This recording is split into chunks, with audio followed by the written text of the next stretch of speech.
Menebar cahaya sunnah.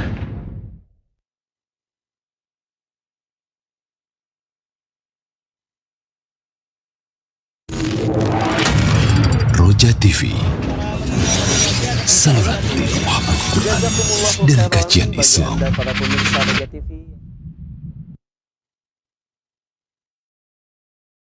Assalamualaikum warahmatullahi wabarakatuh.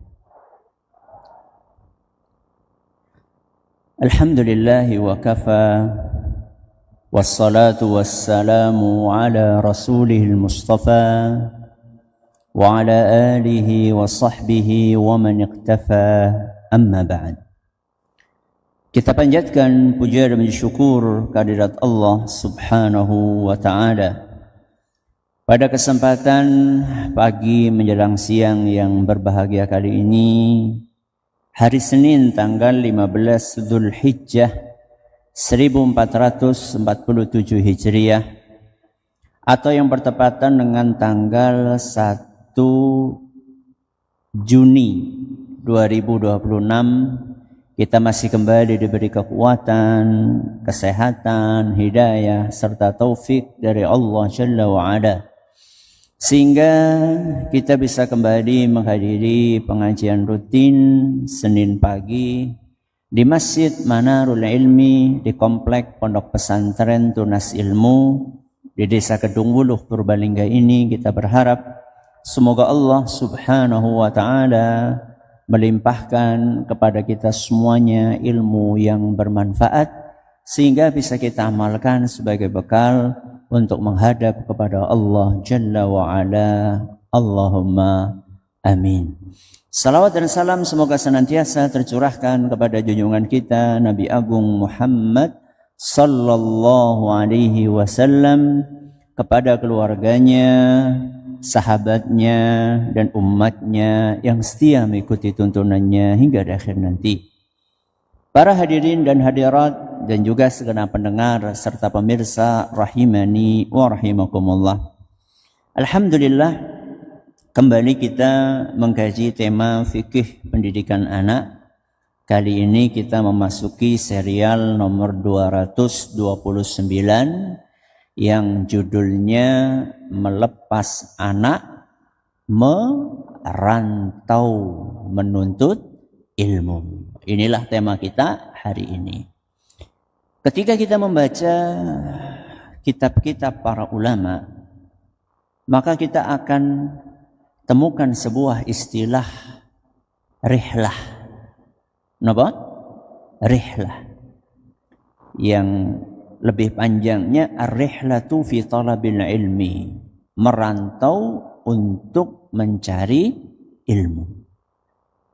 Kalau kita perhatikan, ternyata aktivitas ini adalah merupakan sebuah tradisi baik yang sudah dijalankan oleh para nabi.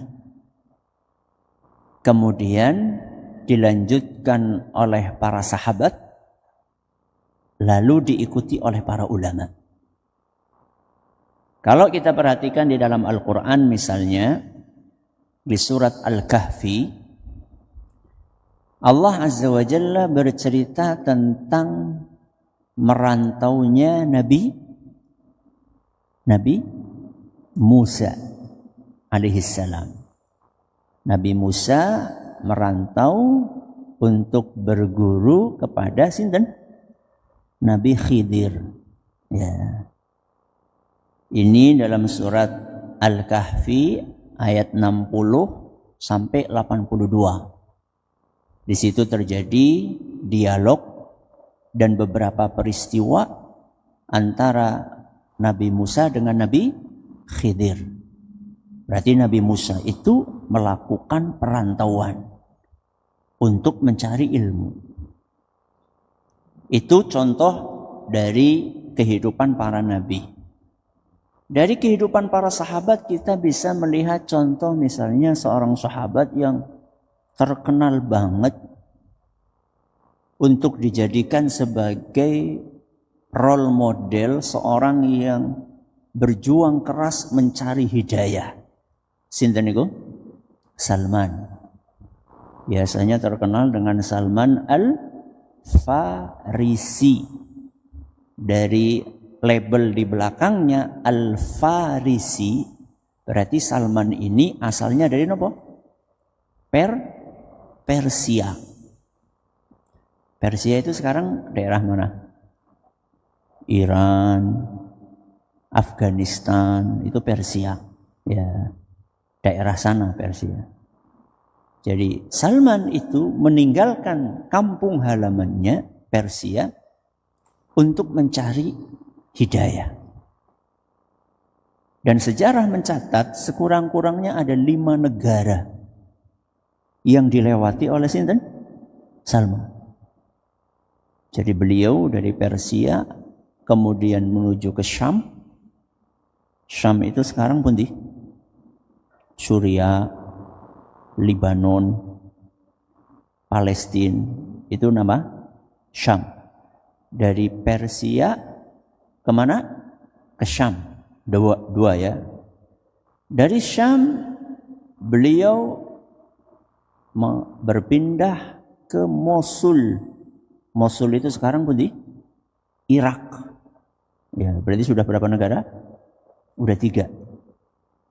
Dari Irak beliau masih melakukan perjalanan menuju sebuah wilayah namanya Nasibin. Nasibin itu kalau sekarang Turki. Pundi? Turki. Sudah berapa ini? 4. Dan dari Nasibin beliau pergi ke Ammuria. Ammuria masih Turki. Lalu berakhir di Madinah. Madinah berarti sekarang Arab Saudi. Berapa negara? 5 negara. Jadi bukan sekang babakan mengkedung hulu. Ya. Tapi antar nopo? Antar negara. Dan bukan 2 negara. Tapi berapa negara? 5 negara. Jadi kebiasaan untuk merantau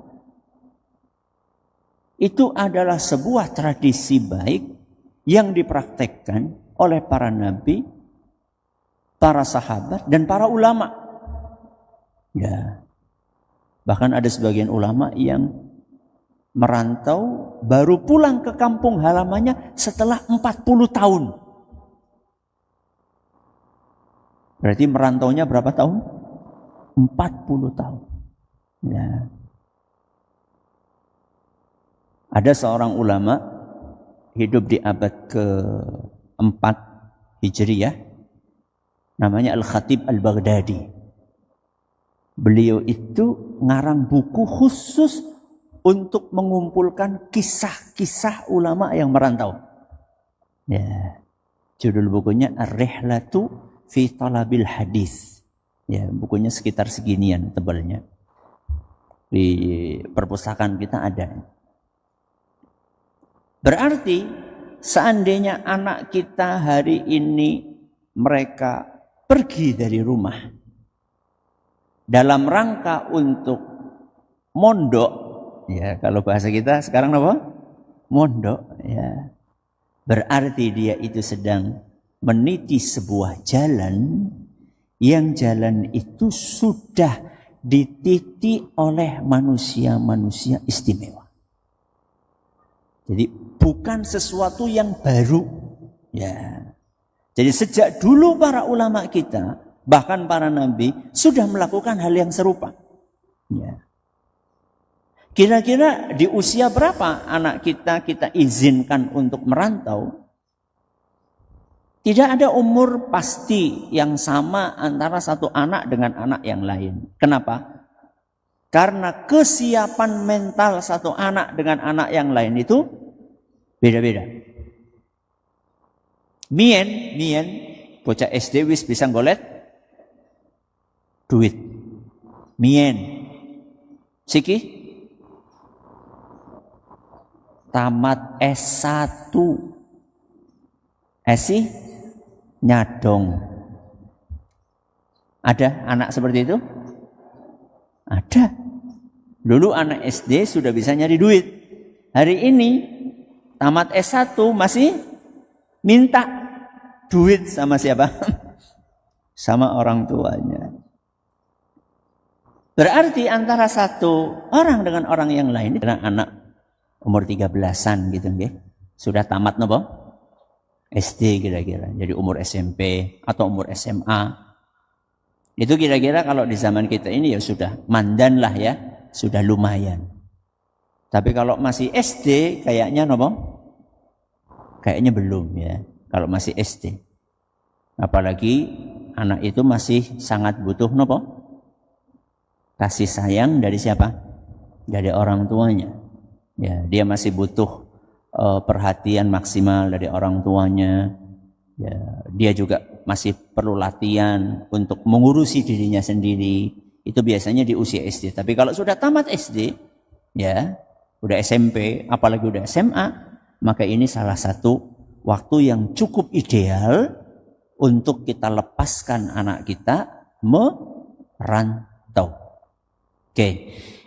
Kenapa kok anak kita perlu merantau? Ini kami sebutkan sekurang-kurangnya ada 3 manfaatnya. Walaupun manfaat merantau itu enggak cuma 3. Jadi kami sebutkan 3 ini adalah manfaat yang saya anggap paling besar dari merantau. Yang pertama, dengan merantau maka akan menambah ilmu agama.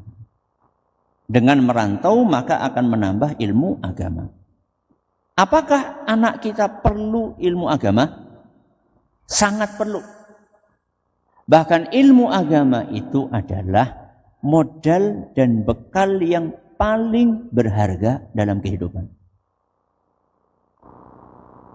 Bukan harta, bukan jabatan, bukan popularitas.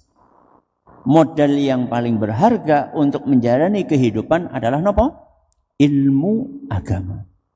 Ustaz, ilmu agama kan bisa dipelajari di rumah, Ustaz. Bisa apa betul? Bisa. Iya betul bisa. Belajar di rumah bisa. Dan para ulama kita dahulu, mereka pun juga mengawali belajarnya di mana? Di rumah. Ya. Berguru sama siapa di rumah? Sama orang tua. Ya. Jadi para ulama kita dahulu, awal mereka belajar, banyak yang belajar dari ibunya. Belajar dari siapa?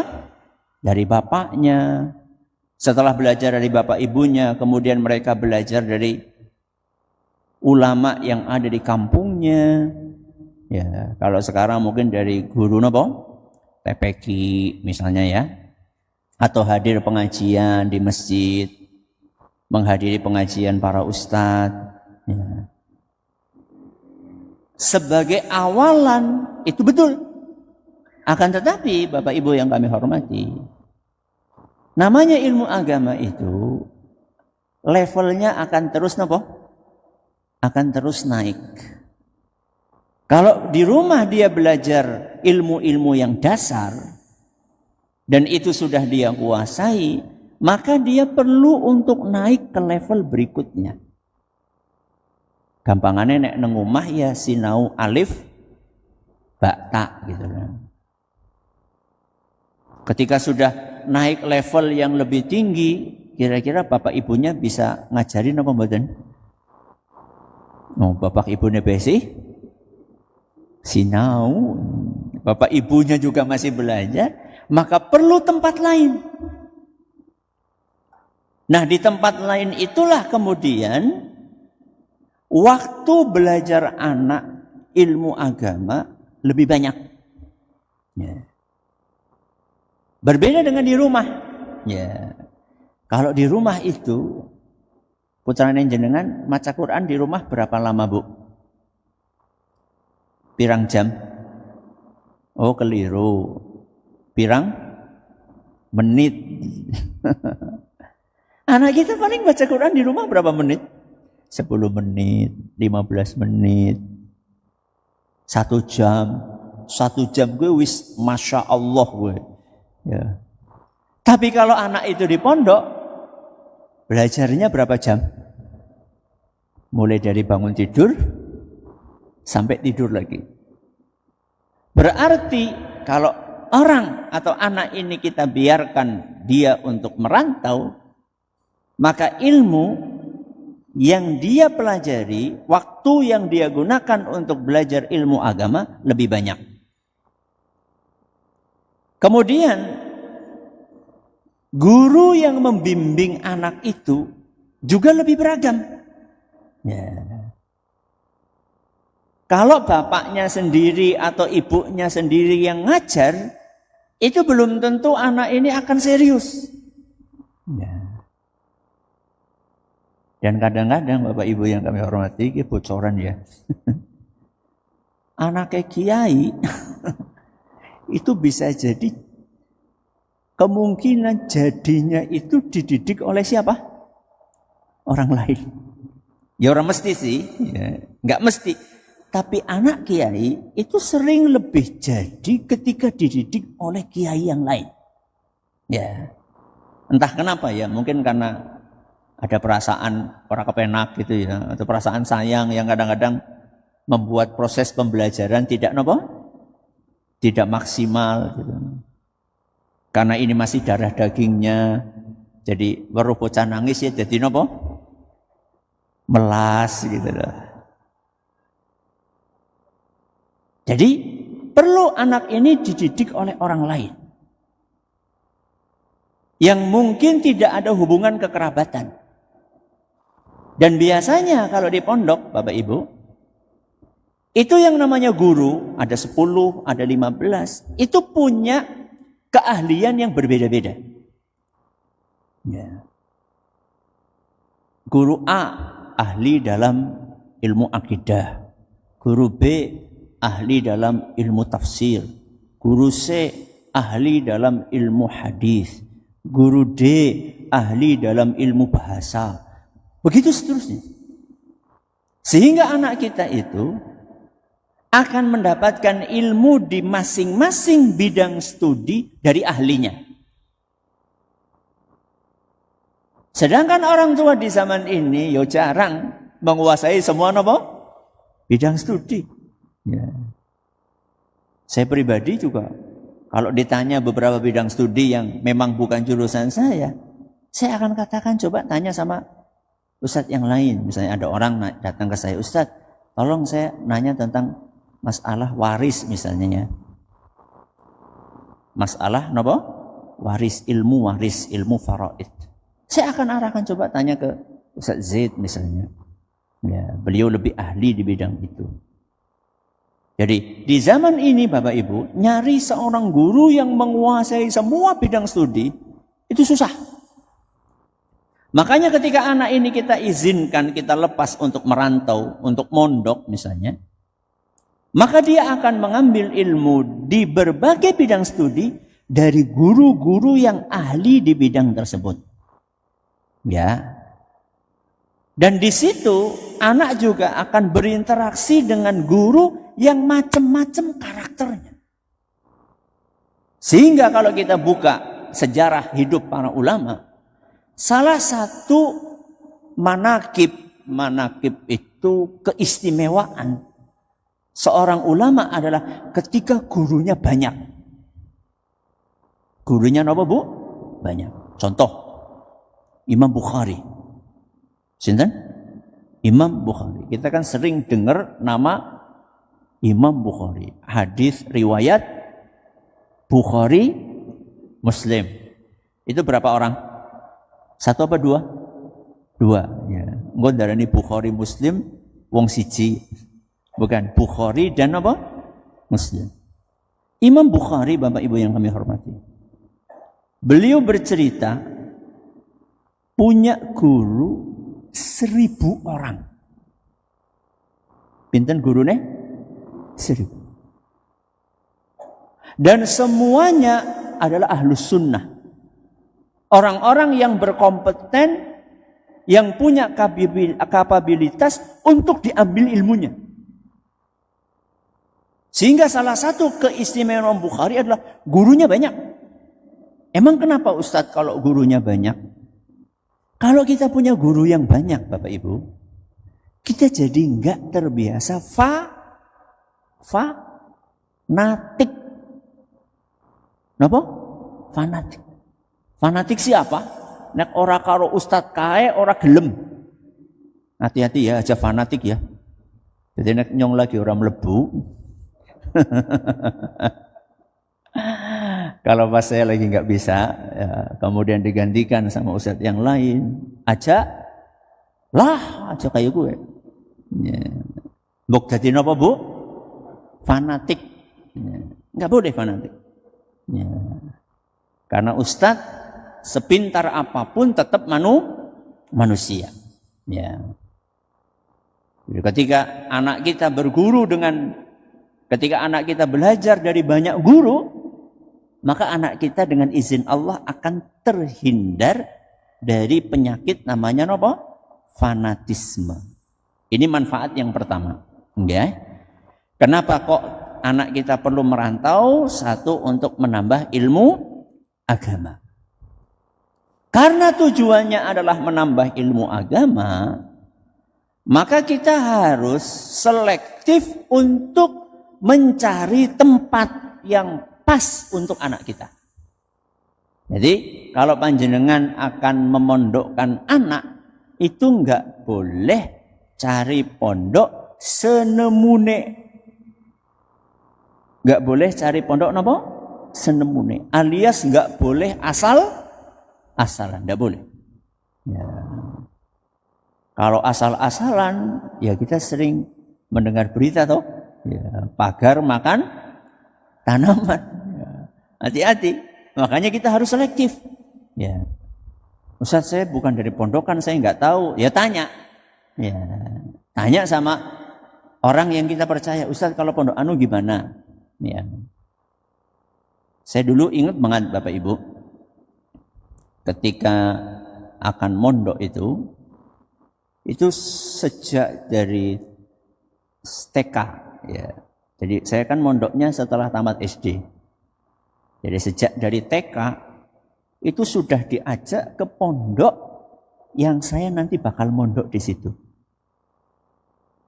Berarti sudah melakukan kunjungan, sudah survei, sudah ngeliat sekitar 7 tahun berturut-turut.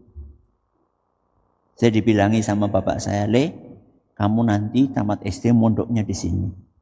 Itu baru umur TK. Kelas 1 diajak lagi, kelas 2 diajak lagi, sampai mau tamat. Pokoknya kamu nanti mondoknya di sini.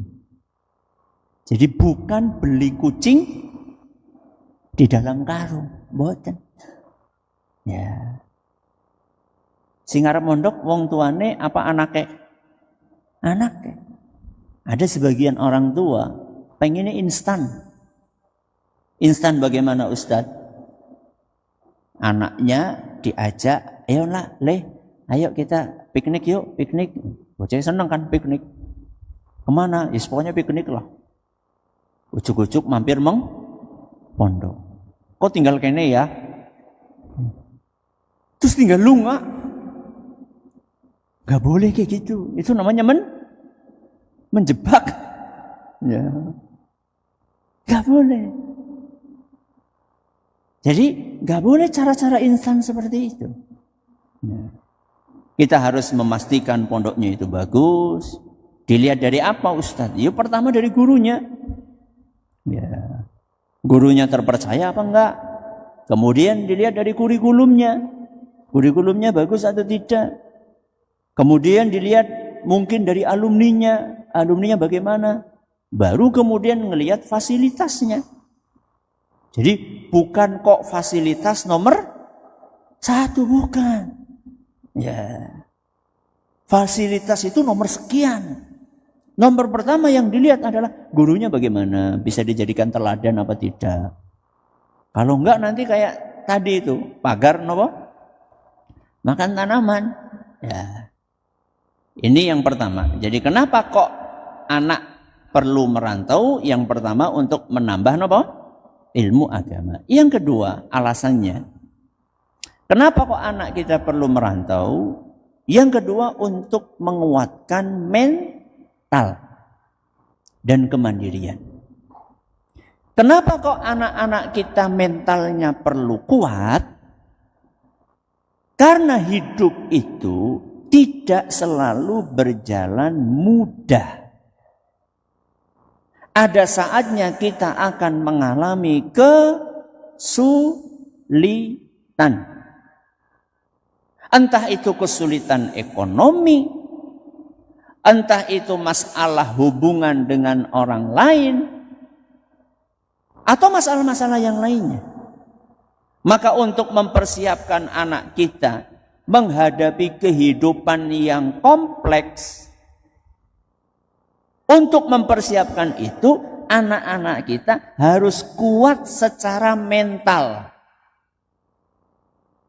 Nah, supaya anak kita itu kuat mentalnya, salah satu caranya adalah dengan mengizinkan dan melepas anak kita untuk merantau.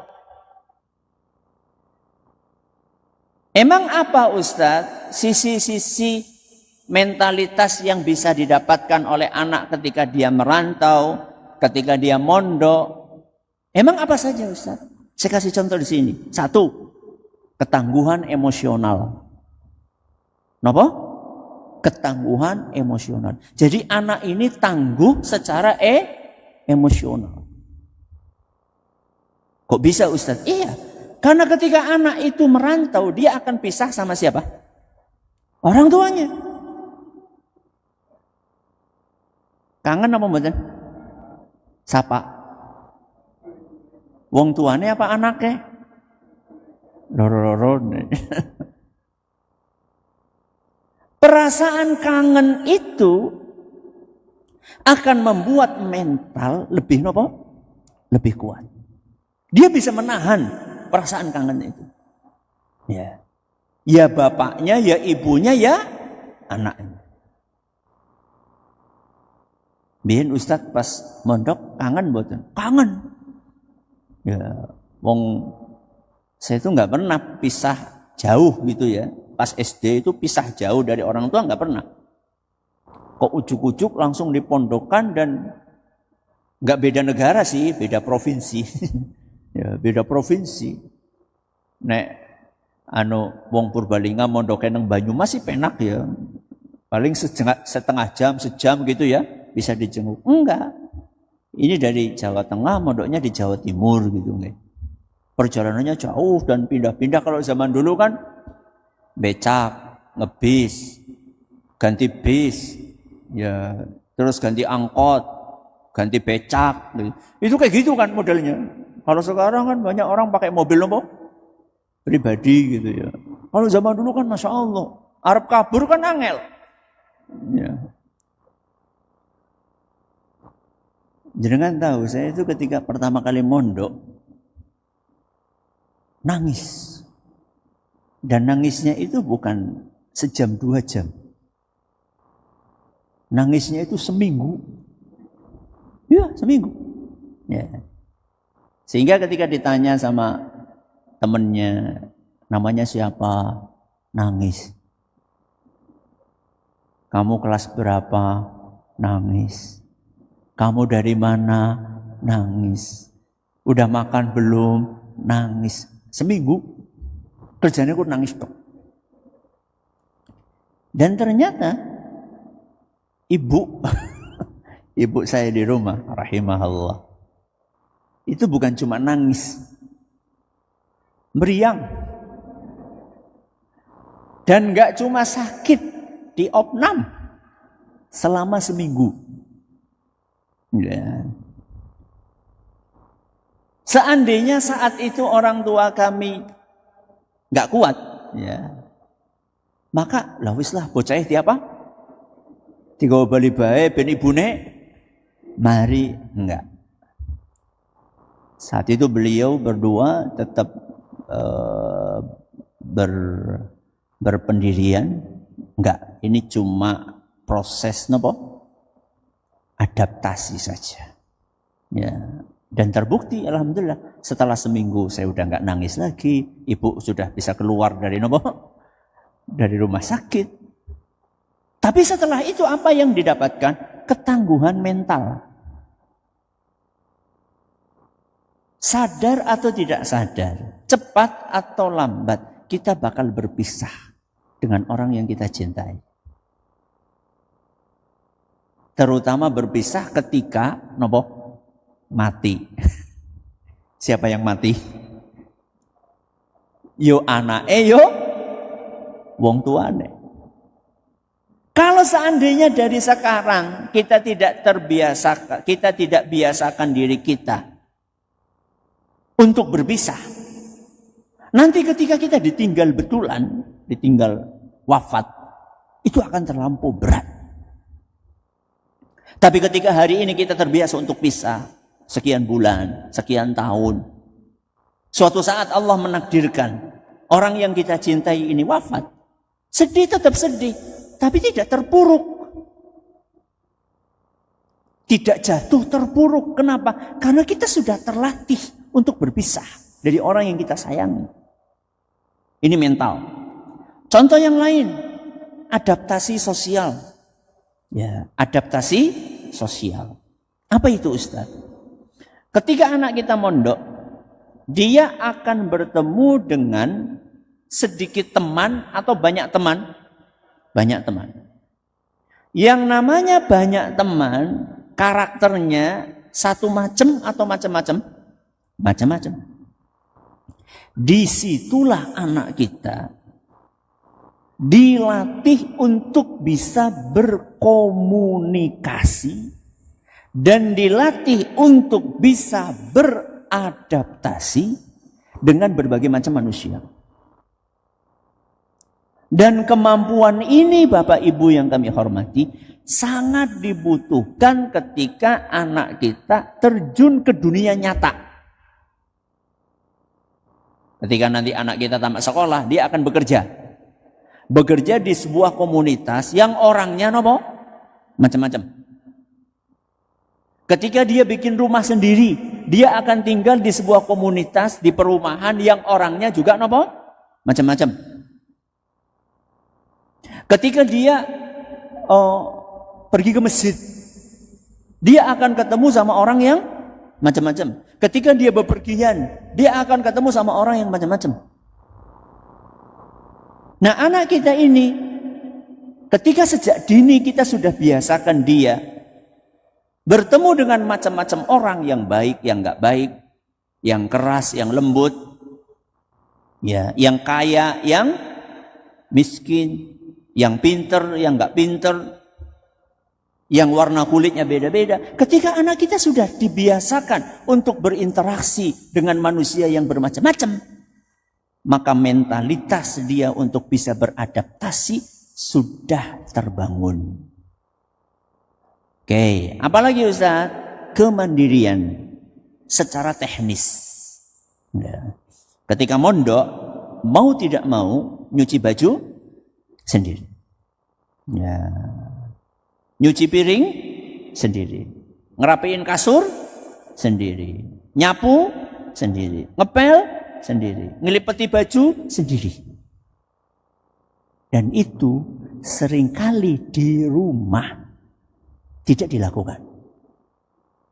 Jangankan nyuci piring, lawang rapiin kasur saja, manggil siapa? Pembantu. Mbak, tulung kae kasure bocah, padahal wis S1. Bayangkan. S1B ora bisa natani kasure dewek. Ketika di pondok Bapak Ibu, mau nggak mau dia akan melakukan itu semua. Sehingga anak ini punya kemandirian dan tidak tergantung kepada orang lain. Mental. Terus apa lagi Ustaz? Tanggung jawab. Kenapa? Tanggung jawab dan kedisiplinan. Ketika anak itu mondok, mau nggak mau yang menjaga barang pribadinya siapa? Ya dia sendiri. Yang menjaga sepatu, yang menjaga baju, yang menjaga sendok, yang menjaga sandal, itu dia juga sendiri. Sehingga dia pun akan terbiasa untuk meletakkan barang pada tempatnya. Kenapa? Karena kalau dia asal naruh barang, dia sendiri akan bingung. Coba anak kita hari ini di rumah. Begitu pulang dari sekolah, tasnya nengendi. Kaos kakinya nengendi. Sepatunya nengendi. Kelambine nengendi. Mbuh nengendi. Ana sing neng longan. Ana sing neng di maning. Ya, ada yang di dapur, ada yang di kursi. Begitu mau berangkat sekolah, singkon goleti siapa? Ibu nih. Kedisiplinan itu perlu latihan Bapak Ibu. Ketika anak kita di rumah, tok, dan dia dimanja sama orang tuanya, nggak dididik untuk punya tanggung jawab dan kedisiplinan, maka saat dia nanti jadi kepala rumah tangga, bagaimana dia akan becus mengurusi anggota rumah tangganya? Lawong ngurusi awake dewek, beorep tayeng. Ngurusi dirinya sendiri aja nggak bisa. Bagaimana dia akan ngurusi orang lain? Ya. Kemudian kedisiplinan yang lain Bapak Ibu, di pondok itu, semuanya serba teratur. Bangun jam sekian, mandi jam sekian, masuk sekolah jam sekian, makan jam sekian, ke masjid jam sekian, belajar jam sekian. Jadi itu sudah menjadi ritme. Ritme siapa Bu? Sesuatu yang berjalan secara teratur. Nah ketika anak kita sudah terbiasa seperti itu, maka dia bisa membagi waktunya. Saat dia nanti berumah tangga, dia tahu bahwa waktu saya harus dibagi-bagi. Saya harus ada waktunya untuk bekerja. Saya ada waktunya untuk ngajari anak. Saya ada waktunya untuk berkomunikasi dengan tetangga. Saya ada waktunya untuk ini, untuk itu. Dan anak ketika mondok, ketika merantau, dia sudah terbiasa untuk membagi waktunya. Apalagi Ustadz, yang tidak kalah pentingnya adalah manajemen keuangan. Biasanya pondok yang bagus itu yang membatasi uang jajan. Itu pondok yang bagus. Jadi bukan pondok yang jor-joran. Kenapa Bapak Ibu? Karena sejatinya ketika anak mondok, dia itu sedang dilatih untuk mengatur harta yang dia miliki. Dia dalam sebulan dikasih uang jajan misal berapa? Jenengan nek nang omah bocah jajannya pinten? Sedinten. Saya tanya yang sekolah umum. Anak SD sangune pinten? Berapa? 5.000. Oke, SMP?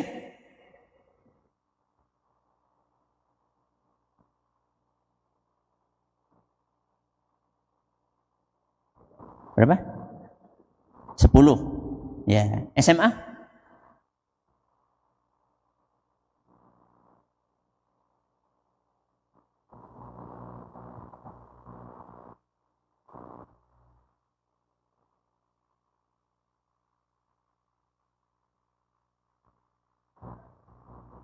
Pada 10, 15.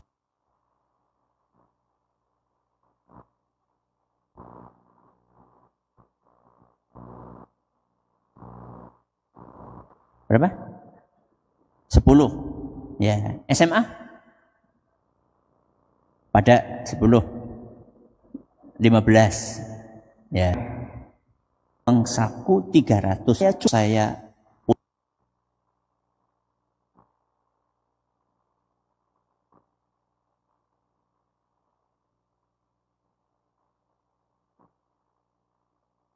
punya waktu 1 bulan. Jadi kalau saya hari ini jajan 50.000 kok bisa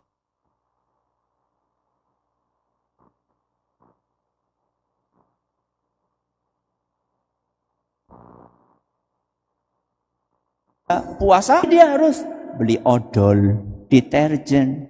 Belum lagi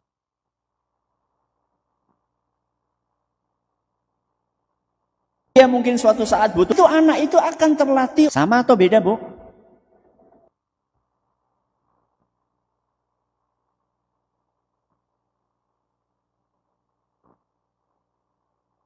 kebutuhan sama apa? Keinginan. Biasanya jenengan belanja kebutuhan temenan, kebutuhan sing tinggi primer sekunder.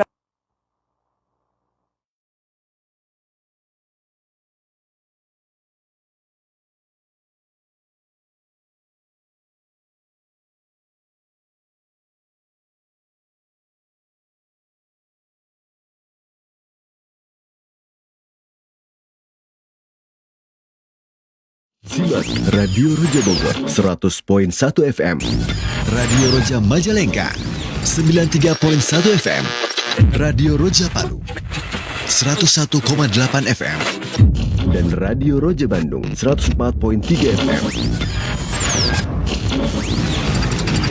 Menebar cahaya sunnah.